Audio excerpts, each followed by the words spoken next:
அனைவருக்கும் வணக்கம். தெய்வீக பலன்கள் சேனல் சார்பாக தங்களை அன்புடன் வரவேற்கிறோம்.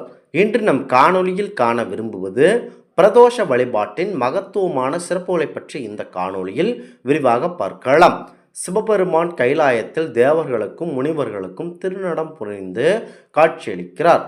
அப்பொழுது கலைமகள் வீணை வாசிக்க அலைமகளான லட்சுமி தேவி பாடுகிறாள். திருமால் மிருதங்கம் வாசிக்கிறார்.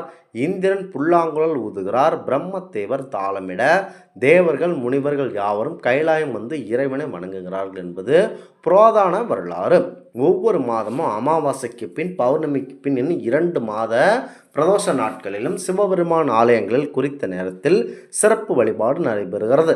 சிவனுக்கு பால், தேன், தயிர், சந்தனம், பன்னீர், திருநீர் மற்றும் பஞ்சாமிரதத்தால் அபிஷேகம் செய்து வில்வம், அரளி, தாமரை, மல்லிகை மலர்களால் அர்ச்சனை செய்த பின் தீபாராதனை நடைபெறுகிறது. இறைவனுடன் கூடவே அவருடைய வாகனமான நந்தி தேவருக்கும் அபிஷேகம் நடைபெறும். இவருக்கு எண்ணெய், பால், தயிர், சந்தனம், இளநீர் போன்றவற்றை அபிஷேகத்திற்காக தரலாம்.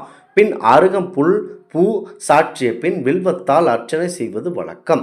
நந்தி தேவரது தீபாராதனைக்கு பின் மூலவரான லிங்கத்திற்கு நடக்கும் தீபாராதனையை நந்தியின் 2 கொம்புகளுக்கு இடையே பார்த்து தரிசிப்பது நம் தோஷங்கள் நீக்கி நன்மை பயக்கும். இனி பிரதோஷ விரதம் பற்றி நீங்கள் கண்டிப்பாக நல்ல பலன் பெற வேண்டும். இந்த நாட்களில் அதிகாலையில் எழுந்து சுத்தபத்தமாக நீராடி சிவாலயம் சென்று வழிபட வேண்டும்.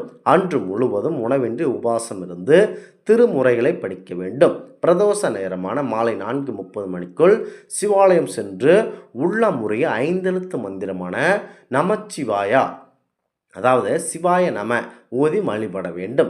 எல்லா பிரதோஷங்களையும் விட நீங்கள் சனிக்கிழமையில் வரும் பிரதோஷம் சனி பிரதோஷம் என்றும் சிறப்பாக கூறப்படுகிறது. அதே போல இந்த வியாழக்கிழமையில் வரும் பிரதோஷமும் மிக சிறப்பான பிரதோஷமாகவே பார்க்கப்படுகிறது. அதுவே கிருஷ்ணபட்சத்தில் தேய்பிரை சனிக்கிழமையில் வந்தால் மகா பிரதோஷம் என்றும், சாதாரண பிரதோஷ வேளையில் சிவாலயம் சென்று வழிபட்டால் 1 வருடம் ஆலயம் சென்ற இலைப்பாடு செய்த பலனும் கிடைக்கும். அதே போல இந்த சனிக்கிழமை பிரதோஷத்தன்று அவ்வாறு வழிபடும் போது 5 வருடம் ஆலயம் சென்ற வழிபாடு செய்த பலனும் கிடைக்கும். அதுபோலத்தான் வியாழக்கிழமை வழிபாடும் சிறப்பு மிக்கதாகவே பார்க்கப்படுகிறது. இது எல்லாம் ஆண்டாண்டு காலமாகவே இருந்து வரும் நம்பிக்கை. பிரதோஷ காலத்தில் பார்வதியுடன் கூடிய சந்திரசேகரன் ரிஷப வாகனத்தில் ஆலயத்தை 3 முறை வலம் வருவதை பார்க்கலாம். முதல் சுற்றில் செய்யப்படும் வேத பாராயணத்தையும், 2ஆம் சுற்றில் செய்யப்படும் திருமுறை பாராயணத்தையும், 3ஆம் சுற்றில் நாதஸ்வர இன்னிசையும் உடன் வலம் வந்தபடி கேட்க வேண்டும். முக்கியமாக பிரதோஷத்தன்று சிவபெருமான் ஆலயத்திற்கு கண்டிப்பாக நீங்கள் செல்ல வேண்டும். அவ்வாறு செல்லாவிட்டால் மிகப்பெரிய பாவமாகவே கருதப்படுகிறது. இந்திரலோகத்தில் தேவேந்திரன் தனது வாகனமான ஐராவதத்தின், அதாவது வெள்ளை யானையின் மீது அமர்ந்து மகிழ்ச்சியுடன் வளர்ந்து வந்து கொண்டிருக்கிறார். அப்போது எதிரே துர்வாச முனிவர் வந்து கொண்டிருந்தார்.